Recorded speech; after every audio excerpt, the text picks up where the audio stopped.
Oh, man, are you done for tonight? I think I'm done. Nope, can't be done yet. Do you have another? Oh, you just sent me a link. Do you really want to read this one? No, I was going to let you read it. Fuck. Okay. One more. This beer I'm drinking, we're going to do five of these fucking things.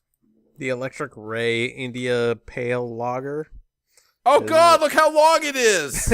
You're welcome. Also, it starts out with a fucking emote of guy opening his eyes really wide.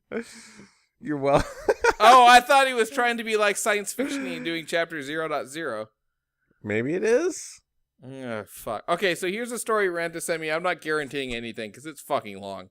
You should just read through the beginning. I didn't know how long it was, actually, until I sent it. Oh, my God. Just read through 0.8. Okay. Entitled Measure by Selenimoni. He's sell lemon money. And it's in the category literature, prose, fiction, romance, general, and short stories. See what the description... That's a category? That seems like 5 categories. Well, category, you can add multiple categories. Let's see what the description is. Once upon a time, my friend and I had a contest to see who could write a story that would make the other cry. Ooh, this is promising. This is what I came up with. And it says hidden by commenter. I'm not sure what that means exactly. Okay. This was posted only 1 hour and 16 minutes ago. Very timely. As a hacker, he worked from the little place he called home. He lived in the small apartment above the Chinese grocery store. It was just a room, and occasionally it smelled of pastries that were being made in the bakery across the street. So far, this is by far the best written of any of these that we've read. This is shocking. I didn't pick it on purpose. It just was called Measure, so I was like, this can't possibly be good. Oh, I'm not sure if this is coming through the screen, but I just got a dialogue that said the Shockwave Flash plugin is not responding, so let's crash that. Okay. You know why? It was that video of the little girl swiping across the tablet at the bottom of the screen. Sure, why not? He's a hacker. He lives in a room above a Chinese grocery store. There's a bakery across the street. That sounds actually kind of good. So, the place where I work is in the International District too, and they occasionally make like the fried Chinese dumplings that are like coated in sugar, and that shit smells amazing. You should move in. I should. Above them. There are apartments. I should move there. I need to become a hacker, though. Yeah, right. He accepted most jobs through email. He wasn't high enough in the rankings in order for the online communication to be an issue. Not during the catastrophe. Are we missing something? What are they fucking talking about? What are the rankings? What's the catastrophe? The best part of reading any story is when there's no Is this a part 2 of something? No. Nope. Okay. No catastrophes. Yeah. Why would you need any kind of setup for a story? That doesn't make sense. It was only the customers with very dangerous propositions that he allowed inside his humble abode. I don't think hackers ever meet anyone, especially if they're dealing with them through fucking email. This was how I met him. Someone met him. Whoever I is. Through email. It was June of the mid-century crisis. Should that be capitalized? Because it's the mid-century crisis? Anyway, whatever. I don't even know what century he's referring to at this point, so I don't give a shit. The world... Or there's hackers. Yeah, the world was in uproar over a scandal which no one really... Wait. What? What? The world was in uproar over a scandal which no one really cared about? Which is it? The world can't be in uproar over a scandal that no one cares about. What the fuck? Oh, God, this is priceless. Oh, man, keep reading. This is great. Damn. The Pope had just declared religion to be dead. What? The worldwide broadcast. Oh, the president God, of the USA openly admitted to frequent drug use. Okay, that one's pretty boring. The Pentagon had been bombed by extremists from Louisiana. Oh, man, that's great. Yeah, they really pissed him at that crawdad thing. Yeah. And the economy was in the shit like it had never been before. Oh, that's great. On that day, I went to see him... Wait. On the day I went to see him, on the day that I went to see him, a company bought the state in which we lived. So they bought the entire thing. 2 Okay. days. 2 days before Google annexed Canada. Okay, come on. The story is... Okay. This is pretty badass. This is some freaking cyberpunk shit going on right here. The next week we declared bankruptcy. Have you ever read Snow Crash? Yeah. Where like even the roads are owned by different companies. Yeah. Oh, this is like fucking... cyberpunk shit, man. This is freaking great. I didn't even think it would be this awesome. I can't admit that I was the only one who saw this chaos as an opportunity. The country was in disarray. It was mayhem, confusion, a complete state of anarchy. Yet, I strolled through the looters with a smile on my face, and I waved to the militia on the street. The looters just there all the time. Wait, You'd think... they have looters and militia. You'd think one would take care of the other. It was the looters and the petty criminals that got to me, though. I used to dream big. They dreamt small.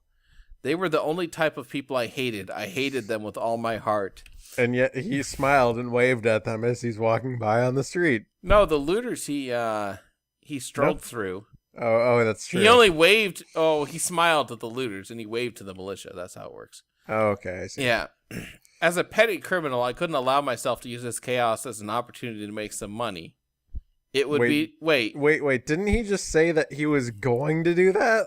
I don't think he understands the difference between a petty criminal and a professional. Because a petty criminal would take any opportunity to make some money. That's like what defines him as a petty criminal. It's the professionals who would like bypass a job because it was too easy and beneath them. Yeah, but just above, he's like, because the thing was in such disarray or whatever else, I was going to use it to make an opportunity for myself. It's like, wait, which one is it? Is it one or the other? You can't be both. Oh, yeah, right. He does say he was... Well, he says he sees an opportunity. It doesn't necessarily mean... Yeah, but because of the mayhem, confusion, and complete state of anarchy. Right. Anyway. It would be too easy. It was beneath me, or so I thought at the time. How I Met Jonah. That's an interesting semicolon. How I Met Jonah.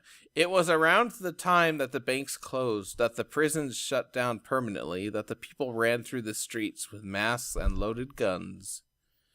Jonah was a person I had heard about only on the streets. Go see Jonah. Jonah might be able to help. He was a myth, an online icon. I don't think a hacker would have a name like Jonah. I'm sorry. How could you be... I'm trying to figure out all these contradictory sentences. How could you be a myth and also an icon at the same time? You can't be. Well, maybe. I don't know. Maybe online, like, people aren't sure if you're an individual or, like, a whole bunch of people, like, anonymous. I don't know. Yeah, sure, that's possible. Sure, why not? Yet nobody knew him. Nobody tracked him. The internet was his playground. I would just like to point out, because I'm kind of a pedantic dickweed, that internet is actually not capitalized there, and it should be. A playground where his anonymity was completely whole. Except when he was tracked by social media websites. Facebook. Yeah. Which bought Mexico, by the way. The reason I went to see him was a bit of a mystery to me. How did you know where he was if nobody knew? Never mind. I had little purpose beside the confirmation of information I already knew to be true. I suppose I needed to be sure that downfall was imminent. Right, because Google buys Canada. Your state was sold to a corporation, and you're not sure yet whether downfall is imminent. Let's see. There's looters on the street. And maybe a couple more weeks. It'll be fine. Yeah, whatever. It'll be, they'll elect a new president who does drugs. Everything is okay.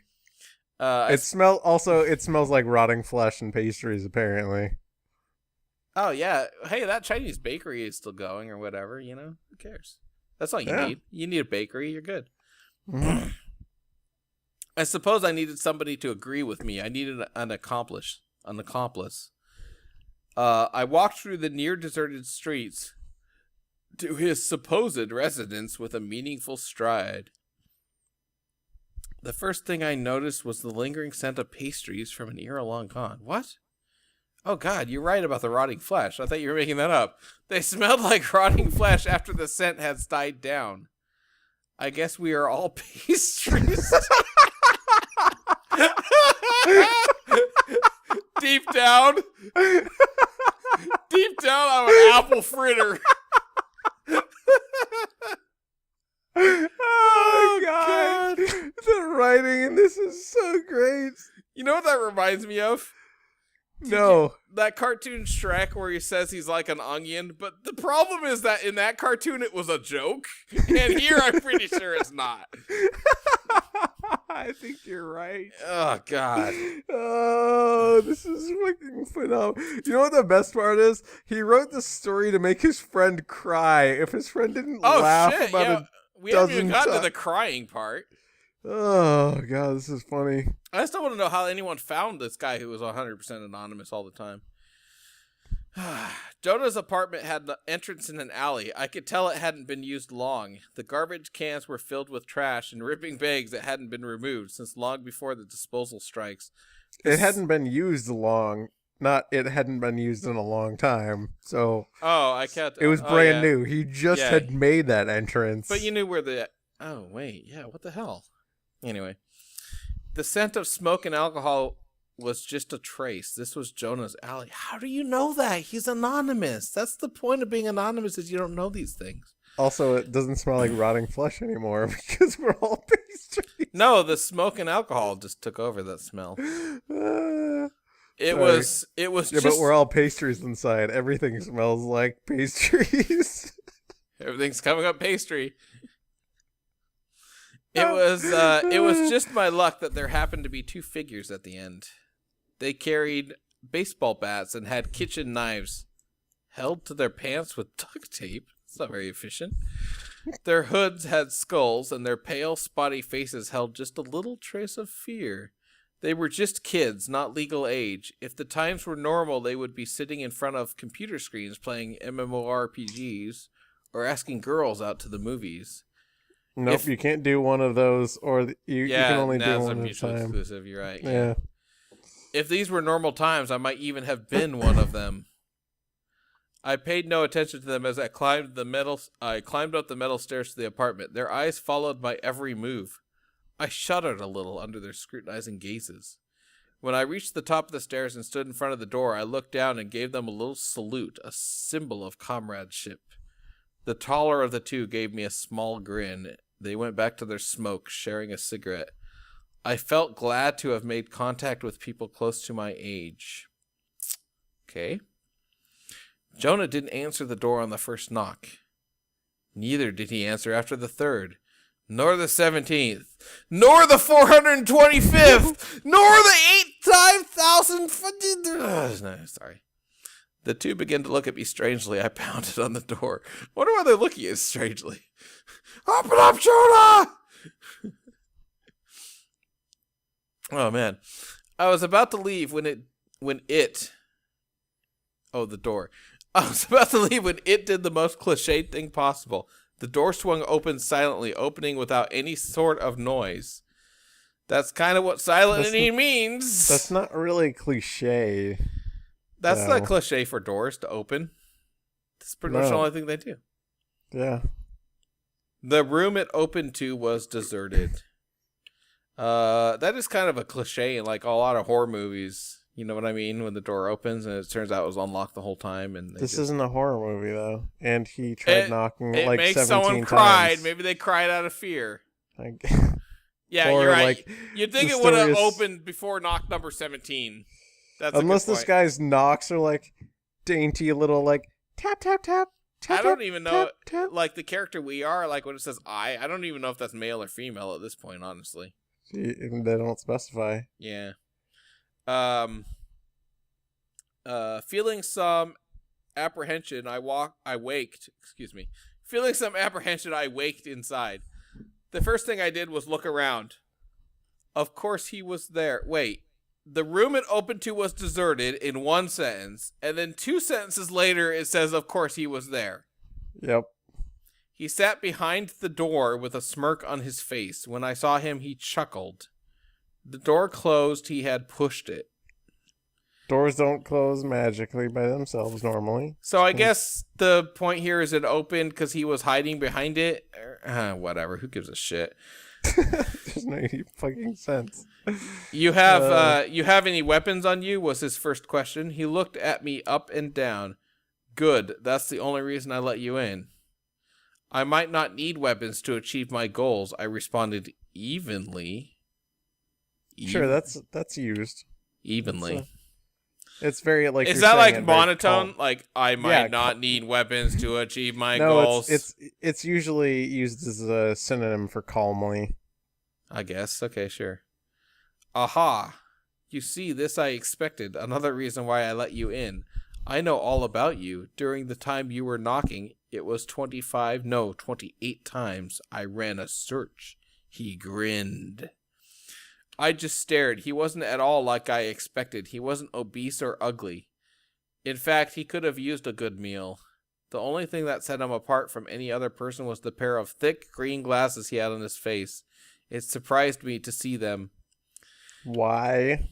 Because in the year 2019, after laser technology became available for the smallest sun, people stopped wearing glasses. But only if you bought them a star, because if you didn't buy them an entire star, you couldn't get it.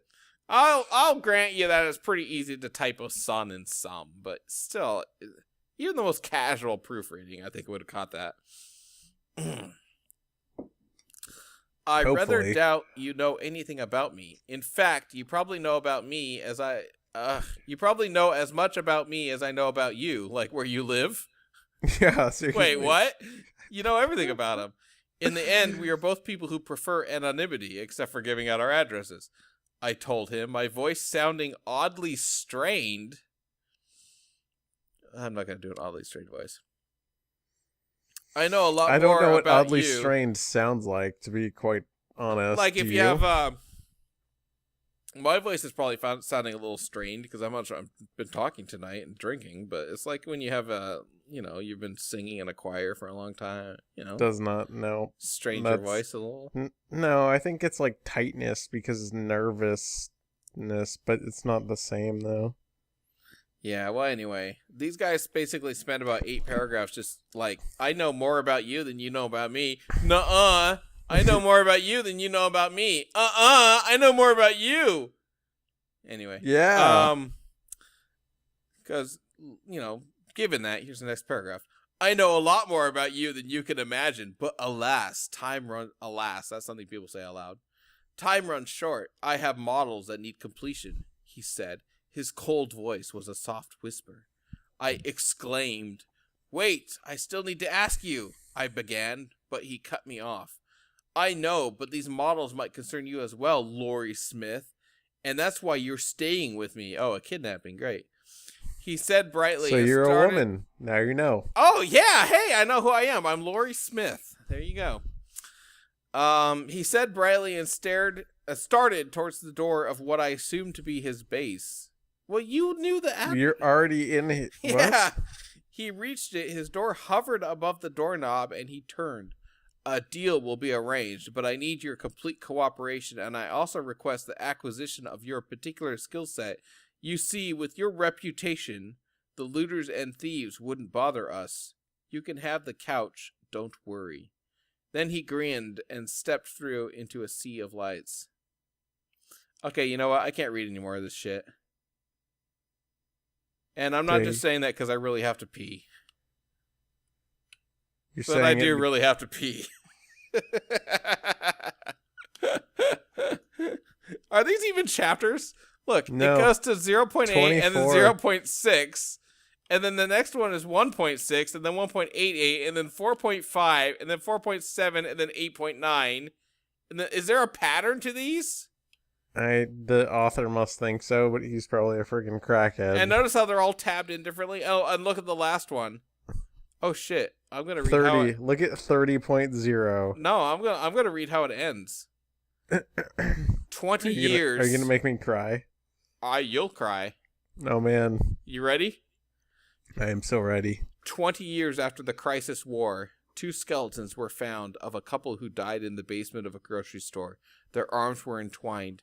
Behind them on the wall were the words, "Nobody dies alone." Wait, I'm not actually crying. That kind of sounds like laughing. It's not a very good cry. Damn. Oh, God damn. That might actually be because I'm not actually crying at all. Yeah, I think I'm going to not cry, and I'm going to close this DeviantArt window, and I'm going to stop recording, and I'm going to pee. Okay, sounds like a plan. Yes, it does. Thanks for joining us.